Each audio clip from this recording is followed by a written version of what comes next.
Sahi ahal oirakpa haibasi mahausaගේ khongset oibana kananasu thingba ngamde ngasi naha oiramba kaya hayengdi ahal oirakani. Sahi ahal oirabasing asi ayambana macha masu singgi mateng yaudana maromdom hingbada awaba kongai mayoknei. Kanagumba macha masu lejadaba yengsin biningai leitabasinggi oinadi sahi ahal oirakpa haibasi awabagi masakni.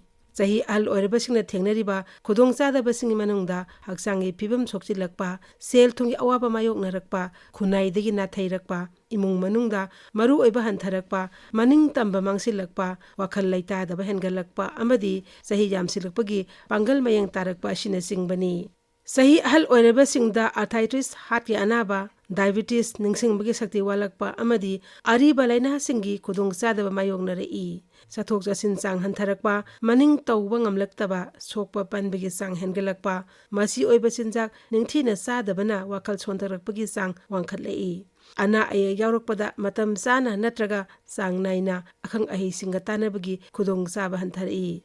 Leibaki thabak tawrumbadagi pension phangbabu oiro thabak tawrumdababu oiro tungi yengduna masagi sijinanaba sel tunsinduna thamamigi masing yamde. Aduna tangai phadana macha masuksingi mateng mathau tarei. Haujiki matamdadi imung amada nongmagi sangdaba yadraba polamsing angangsinggi mahi masing tamba ana layeng khul laikai thaudo wathokna singbada sel yamna sangnare.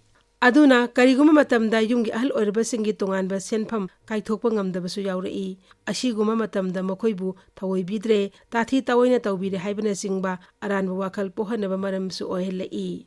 Sahi yamsilakpagi matung inna nupi natraga mapuroiba laikhidabadagi naitum punsi lelei. Selgi awatpa laibana khul laikaida hotelda natraga mayam tinbada toina saruk yaba ngamlakte. Masina makoigi pungning wakhal sontharaknaba maramsu ohelei. Aduna makoibu ngakpi senbiba amadi sagotpiba haibasi imung manung amadi lengaki tangai fadaba hengalei.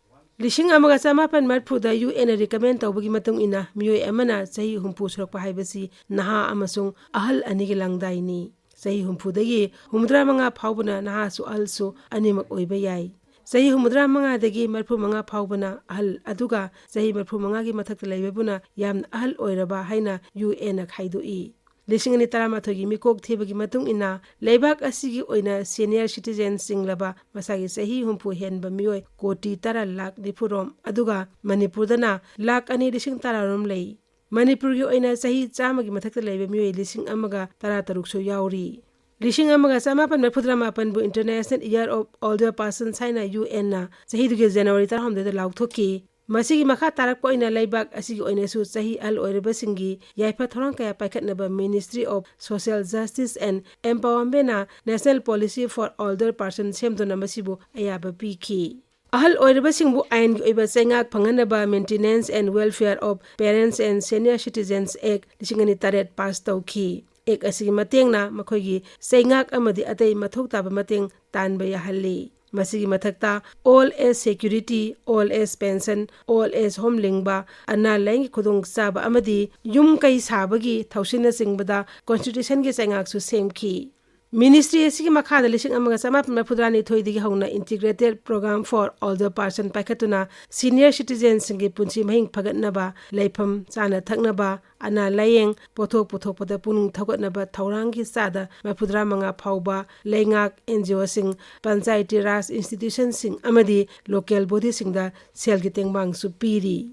Income tax hanthana thiba bus ticket khaktuna thamba ana layeng train amade plane ticket kakpada senior citizens singi khudong chaba kaya piri. Domestic flight chada yangkai aduga international flight singdana chada kun phauba concession phangmi khudong chaba lei. Manipur gi oinadi senior citizens card pibagi thourang haujuk phauba leitabana kanaba shi loba ngamdri. Train ticket kidamukte di card natragana birth certificate yaudrabasu sahi humpu surabasing asida nupana chada nifu aduga nupina chada yangkai phauba concession pi.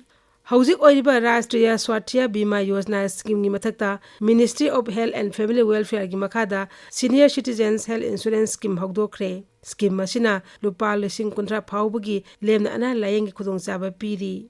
Antodaya scheme makada kilo da lupa hongi sang da tha amada seng kilogram kuntra manga gehuna kilogram da lupa ani da piri. Senior Citizen Savings Scheme haudoktuna tha marida sendo isada nirpan dasmi anigi sang da lupa lesing amadagi lakh kuntra phauba sahi manga thamjinduna sang naina sendo iphangan bada natana income tax kokpi bagi khudong sabasu phangalli. State asi oina hauji phawda sahi al oribasing asi social security gi khudong sab aduk yamna leitri. Manipur All Age Pension Scheme na mi lising tara mathoi sani panum phumari amadi center gi Indira Gandhi All Age Pension Scheme na mi lising tara ni thoi samngani phumanga da tha thagi pension oin apik % pham piri.